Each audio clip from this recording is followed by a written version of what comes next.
Olá, meu querido e minha querida, tudo bem? Seja bem-vindo novamente aí à nossa aula sobre teoria neoclássica da administração, agora falando da parte 2, onde a gente começa aí, então pelas funções do administrador. Bom, quando a gente fala em funções do administrador, a gente está falando então de planejar, organizar, dirigir e controlar. Então, lá na parte do planejamento, né, isso dentro da teoria neoclássica da administração, lá em planejamento, a gente vai definir a missão, formular os objetivos, definir os planos a alcançá-los e programar todas as atividades que devem vir para a organização para que a gente alcance todo o propósito dessa organização. Também a gente fala em organizar, então a gente vai dividir o trabalho, vamos designar as atividades, agrupar as atividades em órgãos e cargos, alocar recursos, definir autoridades e responsabilidades. Então, a parte de organizar, né, deixar a casa arrumada para todo o esforço de atingimento do objetivo. Mas também temos a direção, onde nós vamos designar as pessoas para fazer as tarefas, coordenar todos os esforços para o alcance do objetivo, comunicar, motivar, liderar, orientar as pessoas, ou seja, o ato de dirigir mesmo, né, de dizer para onde é que aquilo tem que ir.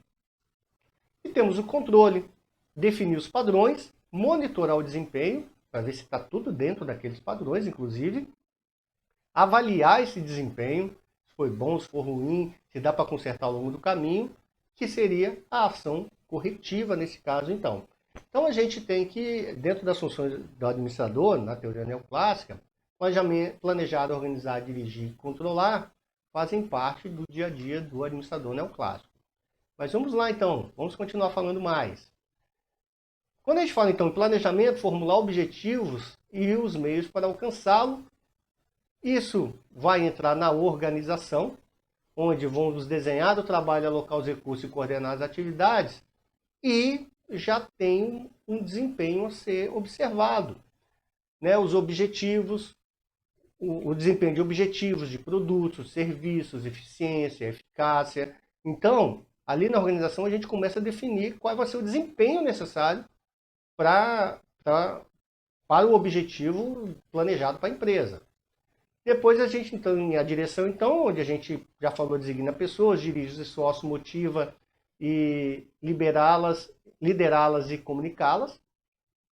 E depois a gente tem o controle, monitorar, atingir e corrigir os desvios. E nesse controle a gente tem que olhar quais são os recursos que nós estamos usando. Recursos humanos, financeiros, materiais, tecnológicos, de informação. Embora esteja aí, né, nessa sincronia, ou seja, eu planejo, organizo, dirijo, controlo, a qualquer momento, né? Então, você vê as setinhas no meio aí, a qualquer momento, lá no controle, a gente pode ter que voltar para a direção, ter que voltar para a organização, voltar para replanejar, porque faz parte. A gente não vai esperar fechar um ciclo para corrigir o que tem que ser corrigido dentro da organização. Então, quando a gente fala mais especificamente de planejar, onde a gente já viu lá, né, definir os objetivos, verificar onde as coisas estão hoje, desenvolver as premissas sobre as condições futuras, identificar os meios para alcançar esses objetivos, implementar os planos de ações necessários. A gente feito isso, depois a gente tem organização, direção e controle. Mas planejar exige alguns níveis. Para fazer isso tudo aí, não é simplesmente qualquer plano serve. Não, a gente tem níveis de plano. E o nível mais alto desse plano é o planejamento estratégico. Então, é o planejamento mais amplo e abrange toda a organização. Se você pensar na organização enquanto uma pirâmide, ele está no topo, ele é um planejamento para toda a organização.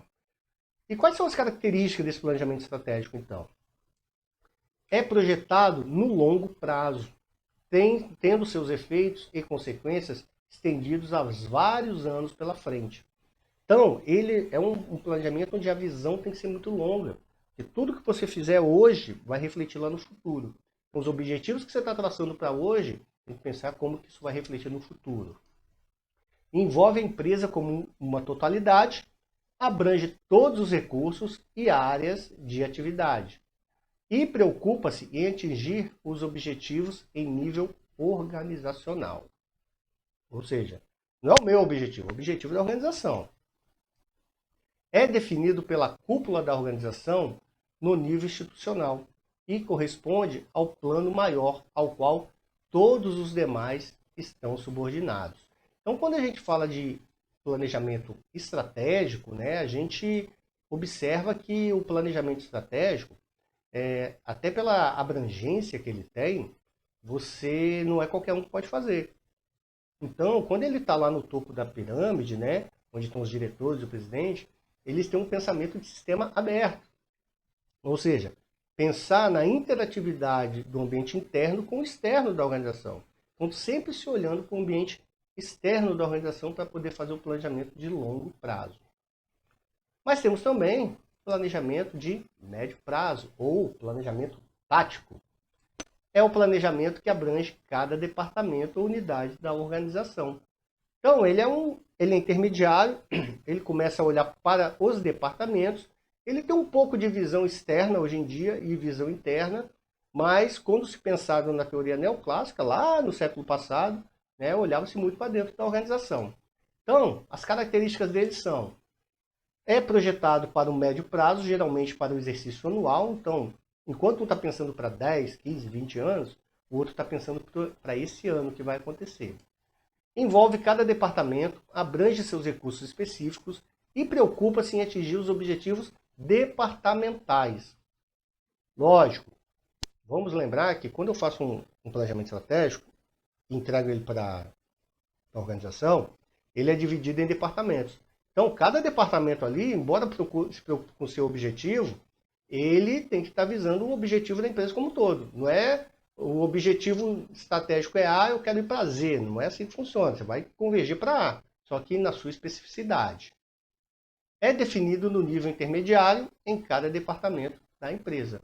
Ou seja, eu pego o planejamento estratégico e defino como é que o meu departamento vai trabalhar aquele objetivo estratégico. Para dar um exemplo, como que a manutenção vai trabalhar ou como a operação vai trabalhar para atingir aquele objetivo. Mas a gente tem também um nível mais baixo do planejamento, que é o planejamento operacional.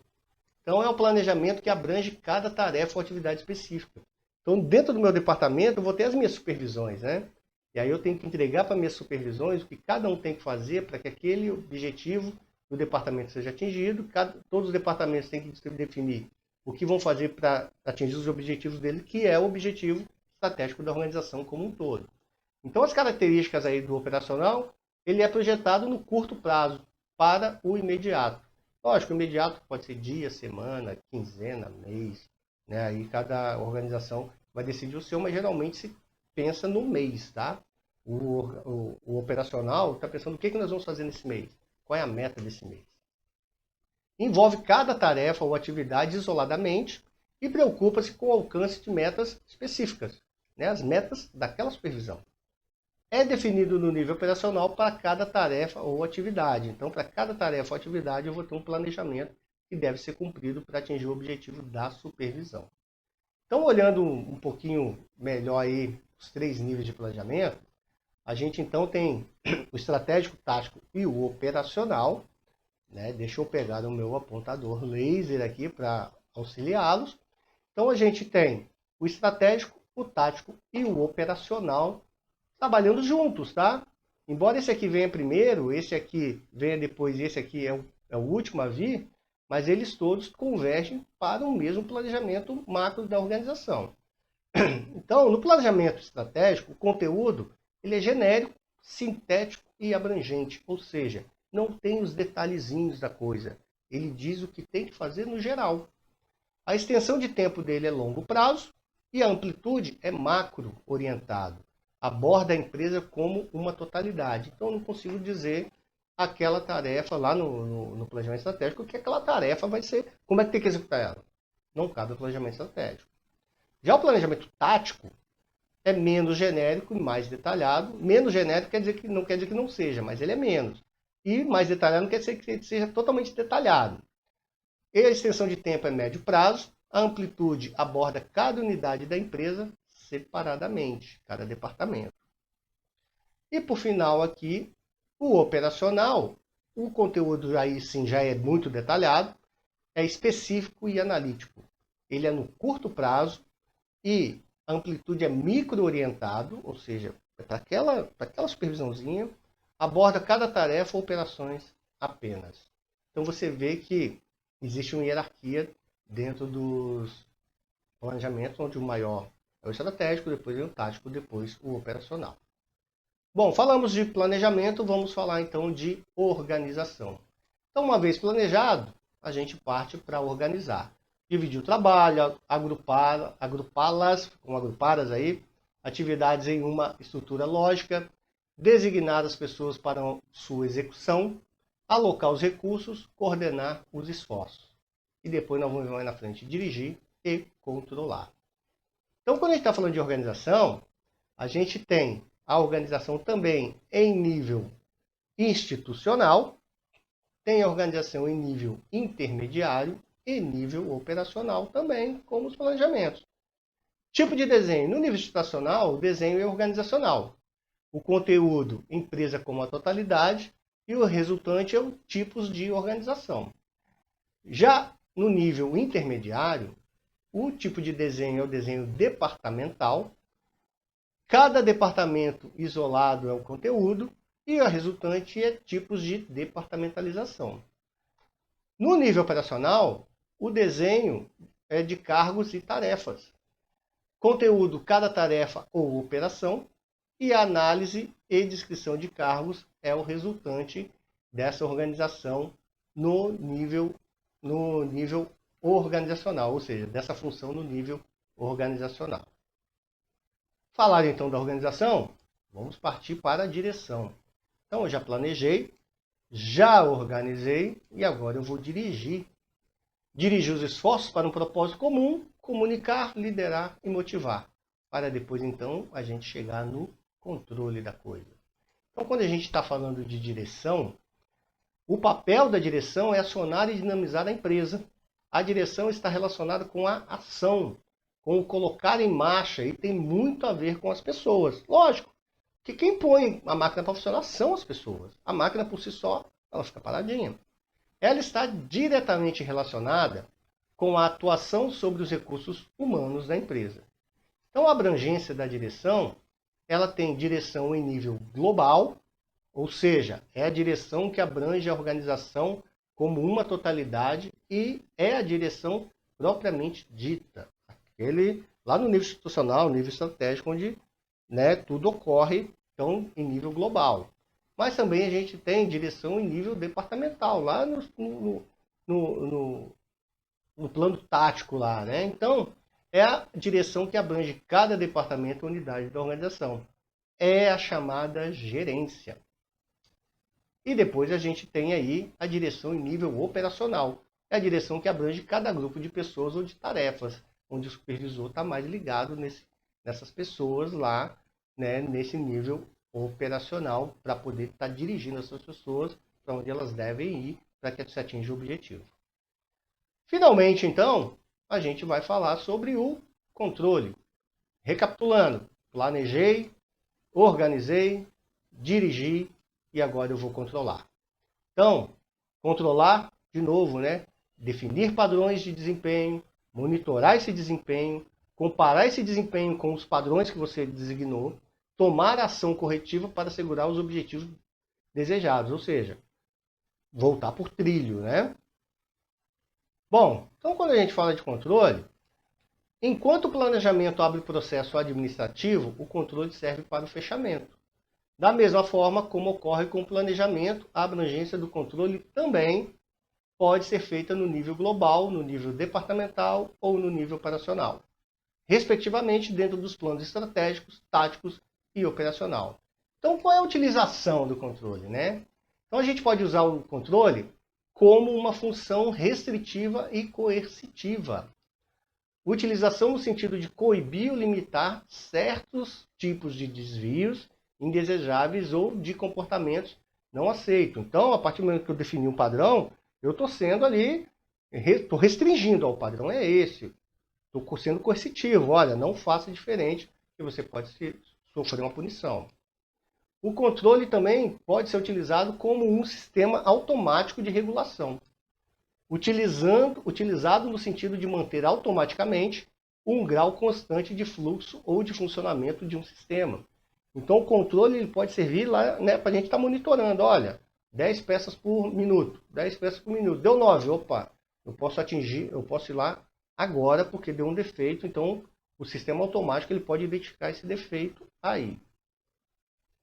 Controle como função administrativa. É o controle como parte do processo administrativo, como planejamento, organização e direção. Então o controle ele pode atuar nos três anteriores, nas três funções anteriores, porque ele sempre está ajudando a manter as coisas dentro do seu devido padrão. Bom, falando ainda então sobre controle, a gente tem as fases do controle. Então, primeira parte, estabelecimento de padrões ou critérios. Como é que eu vou controlar algo se eu não souber qual é o padrão a ser controlado? Qual o nível de exigência? Então, primeira coisa, eu vou estabelecer os meus padrões e critérios. Depois, então, eu começo a observar o quê? O desempenho, com base no padrão que eu desenvolvi. Depois eu vou pegar esse desempenho e vou comparar, né, fazer a comparação do desenho com o padrão estabelecido. Ou seja, vou pegar o meu desempenho lá, o meu padrão aqui, estou observando o desempenho. Agora eu vou pegar esse desempenho e ver se está batendo com o meu padrão. Depois, pode acontecer o quê? Olha, está no padrão? Ok, não tem problema. Está abaixo do padrão? Ação corretiva. Se estiver acima do padrão, deixa para lá? Não. Temos que entender o porquê que isso está tão bom. E aí talvez a ação corretiva é no padrão. Talvez o padrão é melhor, estava sendo subjugado, né? Tava sendo muito pouco explorado, né? Poderia se fazer melhor. E aí a prática diz que faz. Então a gente tem que tomar ação corretiva no padrão. E depois a gente fecha. E esse ciclo, ele é um ciclo virtuoso, né? Então a partir do momento que você teve a ação lá corretiva de melhorar o padrão, você melhora tudo para o padrão melhorar, né? Para voltar para aquele padrão. E sempre está buscando esse desafio aí, né? Essa, poderíamos dizer assim, uma avaliação. Bom, meu querido, minha querida, espero que você tenha gostado aí da nossa aula sobre teoria neoclássica da administração. Encerra-se aqui então a parte 2 da nossa aula, né? Foi muito prazeroso falar disso para vocês, que à medida que vai avançando as teorias, a gente começa a chegar mais perto da realidade que nos cercam hoje, né? Os desafios da administração hoje são enormes. Então fica aqui o meu abraço para você.